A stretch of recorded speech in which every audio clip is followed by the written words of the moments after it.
Bonjour à tous, bienvenue sur cette nouvelle vidéo sur Montre ton calibre. Aujourd'hui, je voulais vous parler d'une nouvelle marque de montres. Je voulais vous parler de la marque Pinet-Montrivel. Pinet-Montrivel, c'est une marque qui a été lancée en été 2020 via une campagne de crowdfunding sur Ulule et elle a été lancée par Marc Gauthier.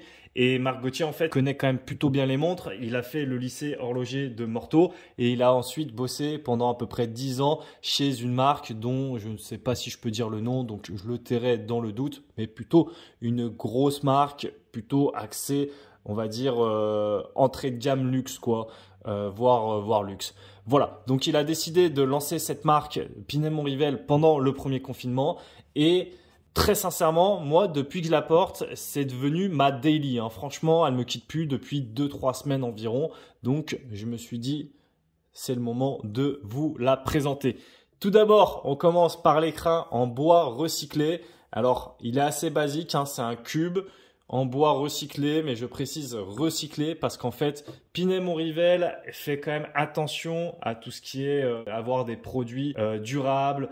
Ils ont 100% transparence sur l'assemblage, le réglage, les mouvements, etc. Et ils ont la pastille Eco Tempo, il me semble que ça s'appelle, qui est un gain en fait que l'entreprise fait attention à tout ce qui est environnement.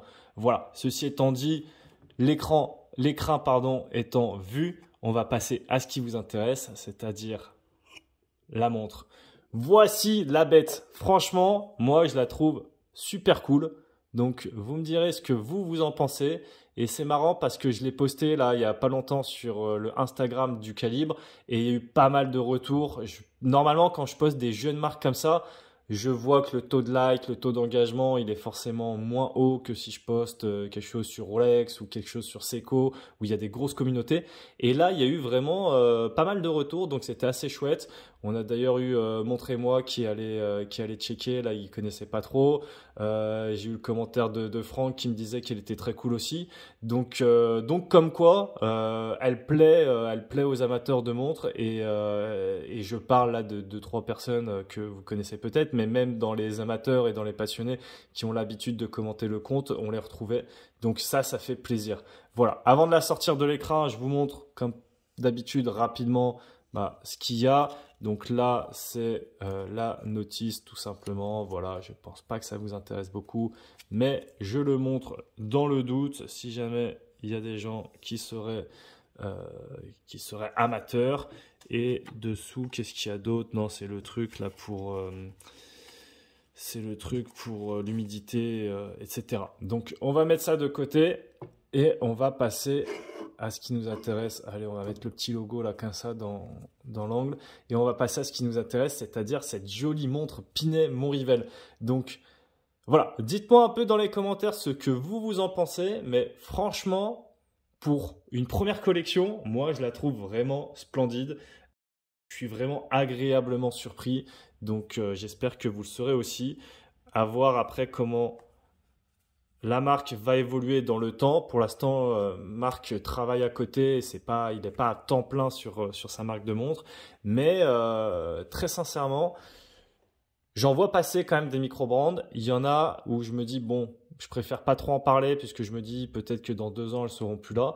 Mais là, sur Pinet-Montrivel, je sais pas. J'ai l'impression qu'il y a quand même un bon entrain. Les gens aiment bien. Il y a beaucoup de très bons retours et la marque est encore très très jeune, donc c'est très encourageant. Et je pense que ça dépendra forcément de la motivation et le temps que peut y consacrer Marc. Mais je pense que s'il y consacre du temps et qu'il arrive à se dégager sur ses autres activités, je pense que c'est un projet qui peut aller assez loin parce qu'il a commencé assez fort. Voilà. Trêve de blabla. Concernant les dimensions, c'est souvent ce qui intéresse beaucoup les gens parce que est-ce que on a un poignet trop gros ou trop petit pour cette montre? C'est simple. La montre fait 41 mm de diamètre et elle fait 41 mm de diamètre, 41,8 mm de hauteur. Donc quand je dis de hauteur, c'est que j'ai pris mon pied à coulisse. Alors je sais plus où je l'ai mis là, mais je l'avais il y a 2 secondes, mais c'est pas grave, je vais faire 100. De hauteur, donc je prenais juste là, avant l'angle Donc là, ça fait 41,8 et la hauteur corne à corne, entre guillemets, puisqu'il n'y a pas vraiment de corne vu que c'est un bracelet intégré, mais quand je prends après l'angle, ça fait 48,8. Mais voilà, je vais vous montrer porté au poignet. C'est un peu étrange en fait de le compter comme ça, quoi. Parce que regardez, hop. Voilà, la montre au poignet. Donc, vous voyez l'effet un peu que ça fait. Donc, je rappelle pour ceux qui ne le savent pas, moi, mon poignet fait 17 cm. Tac, tac. Je ferme ça comme ça. Alors, hop. Voilà. Donc, sur un poignet de 17 cm, voilà un peu ce que ça donne. Moi, franchement, je trouve qu'elle claque vraiment. Ça me fait un peu penser, alors, à plusieurs montres. Ça me fait penser à la Maurice Lacroix Icon. Ça peut me faire également penser à la Bulgari Aluminium. Surtout, en fait, le côté du bracelet comme ça, avec la petite lunette noire, etc. Ça peut me faire penser, ouais, à l'aluminium de chez Bulgari. Et ça peut également me faire penser à une Tissot PRX. Il y a un peu un style de Tissot PRX, sauf que la Tissot PRX, du coup, c'est celle qui va se rapprocher un peu plus de cette Pinet-Montrivel. C'est celle qui va vraiment s'en rapprocher le plus dans les trois que j'ai cités. En gamme de prix, je veux dire. Et la Tissot PRX, elle est, il me semble, à peu près à 700 € en automatique. Cette montre, je vous ai pas encore dit le prix, mais je pense que si je vous dis qu'elle est à 700 €, vous ne serez pas étonné. Or, elle est à 450 €. Voilà, donc 450 €, je trouve que c'est un excellent rapport qualité-prix. Franchement, pour une première collection, ils ont fait très fort et chapeau. Je vous montre un peu de plus près. Donc vous voyez, hop, je vous montre là sur le cadran. Donc le cadran, lui, il est couleur un peu argenté comme ça.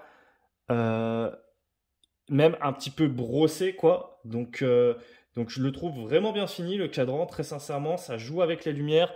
Là, si je mets par rapport à la lampe, peut-être que vous le verrez un peu, mais en plein air, vraiment, on voit plein de nuances différentes, etc. Et ça, c'est quand même vraiment chouette, il n'y a pas à dire. Et il y a un truc que j'aime aussi beaucoup sur ce cadran, c'est ces touches de verre qui sont vraiment splendides. Alors pourquoi il y a beaucoup de verre sur Pinet-Montrivel? C'est parce que le verre, ça fait penser au sapin qui est présent, en fait, les sapins qui sont présents dans le massif jurassien. Donc c'est pour ça qu'il y a beaucoup de touches vertes. Là, vous voyez sur les aiguilles, mais vous voyez également sur les index. Donc d'ailleurs, les index qui sont appliqués, qui sont très sympas aussi. Je vous fais un petit zoom pour que vous puissiez mieux voir. Et avec le réo comme ça, qui donne la graduation minute. Moi, je trouve ça super sympa quand il y a une graduation sur les réos, parce que les réos, bien souvent, on pense pas à mettre de graduation, et pourtant, il est là. Et à la fois, on a les graduations et on a une visibilité de l'heure qui est très rapide. Et à la fois, quand on regarde la montre comme ça, bah, ça va pas venir prendre de la place dans le cadran. Vous voyez, ça va pas venir gâcher ou quoi que ce soit le cadran. Donc là, la couronne, elle n'est pas vissée. Il y a malheureusement 5 atmosphères d'étanchéité. C'est un petit point négatif, mais très sincèrement, voilà, moi ça me dérange pas plus que ça. C'est sûr que si on était monté à 10, ça aurait été cool, puisqu'en plus les bracelets comme ça un peu rubber, on aime bien les passer dans l'eau, etc. Mais bon, tant pis. Donc là, on n'a pas de seconde non plus. C'est aussi un petit inconvénient. Je sais qu'il y en a beaucoup qui sont vraiment sur les stop secondes, donc je vérifie, hein, mais je suis bien en position 2. Il y a beaucoup qui font vraiment stop seconde, stop seconde, stop seconde et qui jugent que par ça. Donc vous serez peut-être déçus, mais sinon la montre fonctionne très bien. Il n'y a aucun souci là-dessus. Donc heure, minute, seconde, date. Il y a le logo Pinet-Montrivel du coup à midi, la mention automatique. Vous voyez ici la lunette noire qui est très sympa avec le boîtier donc en alu avec quand même des anglages assez sympas quoi pour une montre Combien j'ai dit? Je crois 450 euros, pardon, pour une montre à 450 euros. Les anglages sont quand même bien réalisés et assez chouettes là-dessus. Je trouve ça quand même vraiment cool. Et encore une fois, vous voyez cette montre, je pense que vous la pricez un peu au-dessus que 450 euros. Donc, très bon rapport qualité-prix selon moi. Petite couronne logotée également. Et d'ailleurs, je vous ai pas dit, je crois, je vous ai parlé du diamètre, je vous ai pas parlé de l'épaisseur, enfin j'ai un doute. En tout cas, si j'ai oublié, je m'en excuse, elle fait 11,4 mm d'épaisseur. Donc voilà, comme ça vous l'avez, si jamais j'avais oublié, je m'en excuse. Et que dire de plus? Cadran du coup acier, effet brossé, les index vernis, très sympa également. Mention automatique à 18h, ça par contre je l'ai dit. Boîtier inoxydable 316L, lunettes noires et on va pouvoir également voir, c'est le fond transparent. Donc voilà, je vous laisse découvrir. Hop, fond transparent. Je vous fais un petit tour là comme ça, si jamais il y en a qui aiment bien voir un peu tous les angles. Tac. Voilà, donc on voit les mentions 5 atmosphères. Vert saphir, donc vert saphir, oui ça je ne l'ai pas dit également. Et là qu'est-ce qu'ils me disent? Design in Jura, France. Donc voilà. Ce modèle c'est la PM03. Donc PM je suppose pour Pinet-Montrivel, 03 parce que la première collection il y en a eu plusieurs. Moi personnellement celle-ci est vraiment ma préférée. Après il y en a une noire avec les aiguilles vertes aussi qui est très très sympa franchement. Donc voilà. J'étais sur le calibre. Le calibre, alors voilà, je le remontre rapidement. C'est un calibre Miyota 8215 avec 40 heures de réserve de marche. Et le bracelet, donc en rubber, bracelet intégré, comme vous pouvez le voir, qui est franchement très agréable au porter. Ce qui est marrant, c'est qu'on va voir là combien de grammes fait la montre, mais quand on la porte comme ça à la main, elle paraît assez lourde. Mais une fois qu'elle est au poignet, le bracelet est tellement confortable et vient tellement se caler contre la peau, etc. Je ne sais pas comment vous dire, mais ça rend la montre très légère tout de suite quand elle est sur le poignet. Et ça, c'est quand même un luxe. Donc, je vous montre encore une fois la vision sur le poignet. Poignet, je le rappelle, de 17 cm. Et elle est peut-être légèrement grande niveau corne à corne pour moi. Mais encore, je trouve que ça va. Si on met un petit peu plus loin comme ça, je trouve que ça va.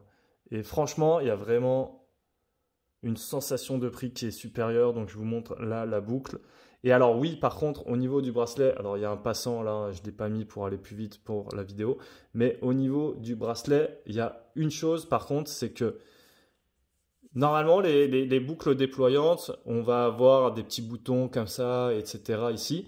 Et là, Marc a fait le choix de ne pas en mettre pour garder une bonne ergonomie sur le bracelet et un bon esthétique. Sauf que des fois, là, en fait, moi, j'ai mis un peu de temps à le voir. C'est que c'est vraiment une boucle déployante double.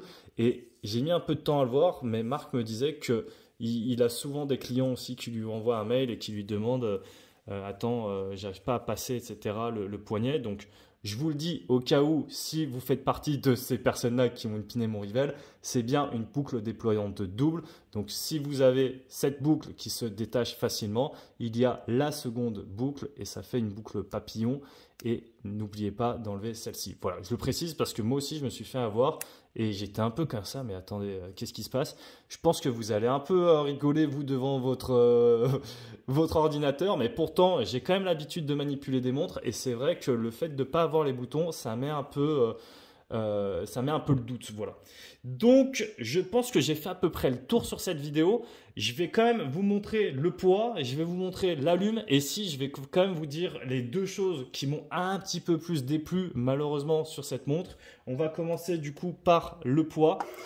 Alors, le poids, je sors la petite balance. Donc là, au moins, c'est pratique puisque c'est un bracelet intégré, donc il n'y a pas de j'ai enlevé X maillon ou quoi. Et elle fait 97 grammes. Donc, Ouais, 97 grammes, je trouve que c'est un bon poids, moi. C'est léger sans être trop léger. Donc ça, je trouve ça pas mal.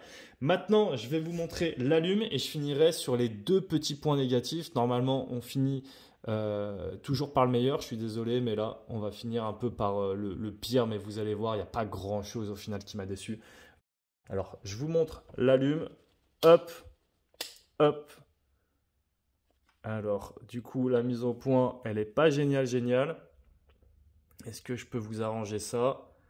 Bon, ça vous donne une idée rapidement hein, avant que le focus se défasse. Je suis désolé. J'essaierai de mettre sinon une photo. Peut-être que je prendrai une photo, voir si ça passe mieux. Voilà, ça vous donne une idée rapide, mais sinon je prendrai une photo.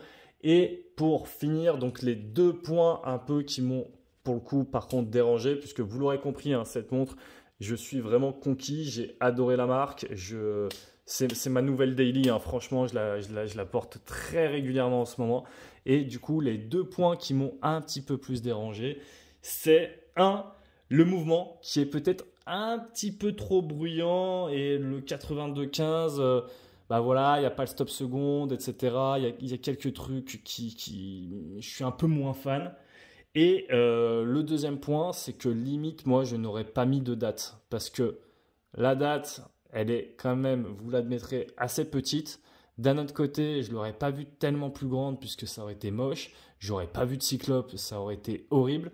Mais je pense que là, elle est un peu petite, elle est dure à lire et le fait de ne pas en mettre, ça aurait été peut-être plus sympa limite parce que ça aurait fait une meilleure harmonie, ça aurait libéré un petit peu plus de place sur le cadran et ouais, ça aurait été plus équilibré peut-être à voir. Je sais pas. Vous me direz ce que vous en pensez en tout cas dans les commentaires. J'essaye de regarder une dernière fois, de vous montrer un peu le tout, mais je pense que j'ai fait le tour, hein. Vraiment, le rubber, il est très agréable avec la boucle. Donc voilà, je vais vous le montrer un petit peu mieux. Euh, la masse oscillante, vous avez pu le voir, mais il y a le petit logo Pinet-Montrivel également dessus. Voilà, le boîtier, je vous montre un petit peu mieux les angles. Le boîtier est très sympa également, avec les petits anglages, etc. Là bien, je trouve ça bien fait, franchement, il n'y a rien à dire. Les index sont très chouettes aussi.